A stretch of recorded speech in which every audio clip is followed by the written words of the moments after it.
वो बच्चा कहाँ है जिसने मियाँ साहब की तस्वीर पकड़ी हुई थी, लेकिन आज आखिर वो बच्चा किस हाल में है जिसके लिए मरियम नवाज ने कहा था कि आपकी तस्वीर मियाँ साहब तक जाएगी, मियाँ साहब से आपको मिलवाऊंगी। जलसा जो हुआ था जिसमें आप मरियम नवाज के सामने ये तस्वीर पकड़ के खड़े हुए, ये कहाँ पर हुआ था? ये खाने वाला हुआ था। अचानक ही हमारे हारूनाबाद में जलसा आ गया, तो फिर उन्होंने हारूनाबाद मुझे बुलाया, फिर उधर मुलाकात हुई तो मरियम ने कहा कि आपकी वीडियो देखकर मेरी आंखों में आंसू आ गए थे। फिर नवाज शरीफ साहब से कहा कि ये वही लड़का है जिसकी वीडियो हमने देखी थी। हम वीडियो देख रहे थे, आपकी उनसे भी मुलाकात हुई है? जी। उस टाइम आपने कुलसूम नवाज की तस्वीर? जी बिल्कुल, कुलसूम नवाज की पकड़ी हुई थी, उनको मैंने गिफ्ट की थी। कभी परचम में लिपटे हैं, कभी हम गाजी होते हैं, जो हो जाती है माँ राजी तो बेटे राजी होते हैं।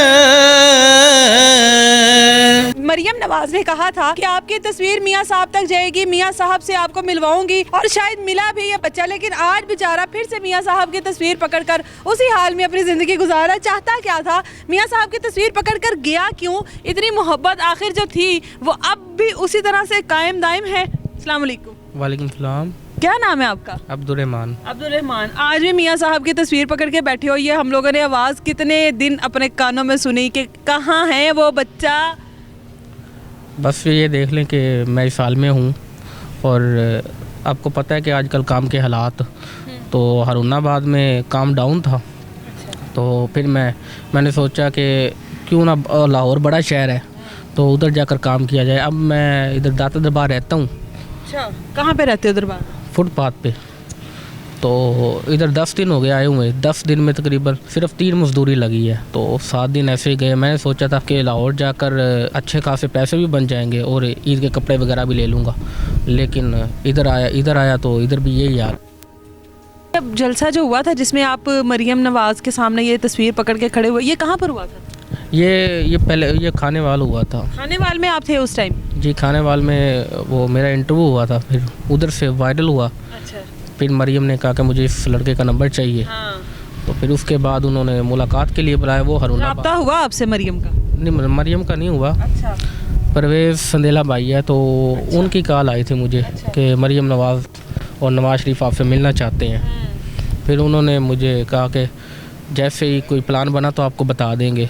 फिर अचानक ही हमारे हारूनाबाद में जलसा आ गया, तो फिर उन्होंने हारूनाबाद मुझे बुलाया, फिर उधर मुलाकात हुई तो मरियम ने कहा कि आपकी वीडियो देखकर मेरी आंखों में आंसू आ गए थे। तो आपके भी आ गए होंगे, है ना? जी, मेरे भी आ गए थे। फिर नवाज शरीफ साहब से कहा कि ये वही लड़का है जिसकी वीडियो हमने देखी थी। हम वीडियो देख रहे थे, आपकी उनसे भी मुलाकात हुई है? जी। उस टाइम आपने कुलसूम नवाज की तस्वीर पकड़ी हुई? जी बिल्कुल, कुलसूम नवाज की पकड़ी हुई थी, उनको मैंने गिफ्ट की थी। अच्छा। तो जो मेरी स्टोरी, मेरी वो जो आबे बीतती है वो बहुत दुखी है। क्या? मेरी आबे बीती मैं आपको बताता हूँ। जब मैं दुनिया में नहीं आया था तो अबू इधर काम करते थे लाहौर में। तो अब्बू का जब जिधर अब्बू काम करते थे ना, जिनके पास, उन मालकान का और अब्बू का तनख्वाह की लेन देन पर लड़ाई झगड़ा हो गया था। तो उन्होंने अब्बू को चाय में कोई चीज़ मिलाकर तीसरी मंजिल से नीचे गिरा दिया था। तो अब्बू बच तो गए थे, लेकिन दिमागी हालत उनकी बहुत कमज़ोर हो गई थी। तो जब मैं 2 साल का हुआ तो अम्मी अब्बू की तलाक हो गई। जब मैं 6 साल का हुआ तो अम्मी की दूसरी शादी हो गई। तो इस तरह 6 साल की उम्र में मैं माँ बाप की मोहब्बत से महरूम हो गया। तो मैं इल्तिजा करूँगा उन सब से जिनकी माँ बाप इस दुनिया में ज़िंदा है, तो उनकी कदर करे और उनकी इज़्ज़त करे, क्योंकि मुझसे पूछ कर देखे माँ बाप का दर्द क्या होता है। जब 6 साल की उम्र में मैंने अपनी ख्वाहिशात को, अपनी ज़िद को, सब कुछ ख़त्म कर दिया था, क्योंकि अगर ज़िद करता भी तो किससे करता, क्योंकि माँ बाप तो है नहीं थे। तो बस इधर काम करने आया था। आपकी अपनी शादी नहीं हुई अभी? नहीं, अभी क्योंकि शादी नहीं हुई मेरी, अभी कुछ भी नहीं हुआ, यानी कि मैं जॉब की तलाश में था। कोई रिश्तेदार वगैरह भी नहीं है आपके? मैडम, आपको पता है कि जब माँ बाप का साया सर पे नहीं होता, माँ बाप की मोहब्बत नहीं होती, तो कोई भी नहीं पूछता। तो चंद दिन पहले आपने देखा होगा कि एक 6 साल का बच्चा और 8 साल की बच्ची गवाह हुई थी, फिर मिल गई थी तो पूरे मीडिया ने कवर किया था। फिर बाद में उनसे पूछा कि क्या वजह थी, तो उन्होंने कहा कि नानी और खाला हमें मारती थी। तो जब इतनी छोटी उम्र के बच्चे बर्दाश्त नहीं हो रही, तो आप खुद अंदाज़ा लगा लें कि मैंने कितनी मुश्किलात में, कितनी मुश्किल हालात में अपनी ज़िंदगी गुजारी होगी। क्या चाहते हो, कोई जॉब वगैरह मिल जाए? पढ़े लिखे हो आप ऐसे? ये अनट मैट्रिक हूँ, क्योंकि आपको पता है हालात की वजह से फिर सब कुछ छोड़ना पड़ जाता है, तो हर कुछ खुद ही करना पड़ता और है। कोई बहन भाई हैं आपके? जी एक भाई है, वो खाला ने लिया हुआ था। और मुझे नानी ने पाला था। और नानी का सहारा है आर्जी तौर पर, यानी कि जब तक नानी ज़िंदा है जब तक तो सहारा है, आर्जी तौर पर ठिकाना है। और जब नानी को कुछ हो गया अल्लाह ना करे तो उसके बाद ठिकाना भी ख़त्म हो जाएगा। जब आपके पास माँ बाप का सहारा नहीं होता तो आपको अकेले ही सब कुछ करना पड़ता है। अब मुझे 6 साल हो गए बाहर से खाना खाते हुए, कोई भी नहीं पूछता, तो काम कर लेते हैं तो खाना खा लेते हैं, वरना भूखे रह जाते हैं। और मुझे मुझे इधर 2 साल हो गए मुझे दर्द होता है, तो मेरे पास इतने पैसे नहीं है कि मैं टेस्ट करवा सकूं। तो अल्लाह ताला से दुआ करता हूं कि अल्लाह ताला कोई मसीहा भेज मेरे लिए जो मेरे हालात समझ सके, जो मेरी बीमारी समझ सके। और आपने देखा होगा चंद दिन पहले नून लीग का जो अतीक भाई, जिन्होंने हालात और तंगी से आकर खुदकुशी कर ली थी, तो खुदा की कसम मैं भी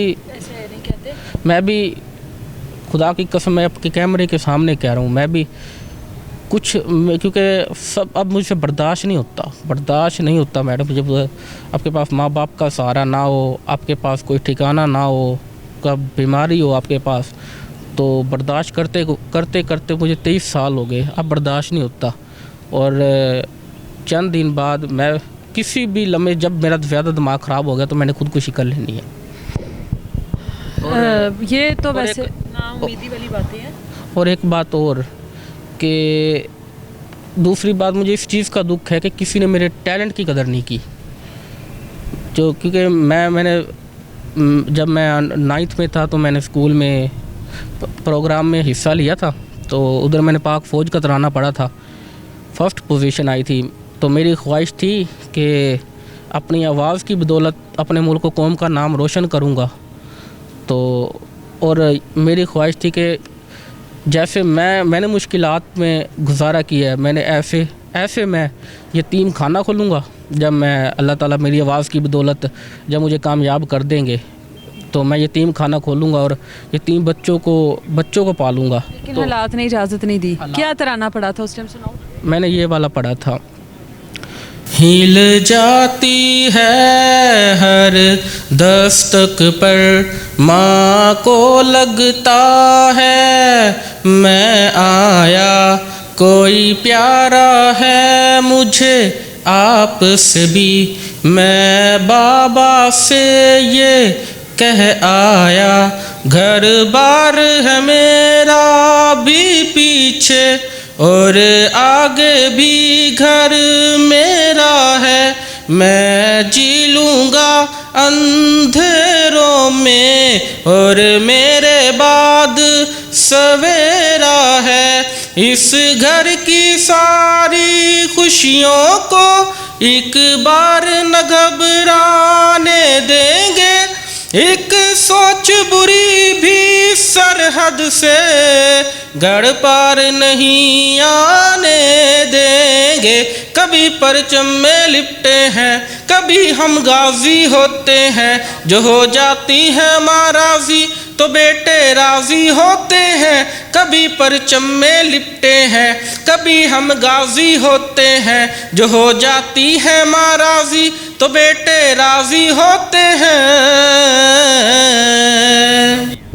ले जी, ये हमारे साथ वो नौजवान मौजूद था जो जलसे में, जिसको बहुत इज्जत दी गई और मरियम नवाज़ ने इसको अपने पास बुलाया, नवाज़ शरीफ से मुलाकात करवाई, लेकिन ये सारा कुछ जलसे की ही नज़र हो गया।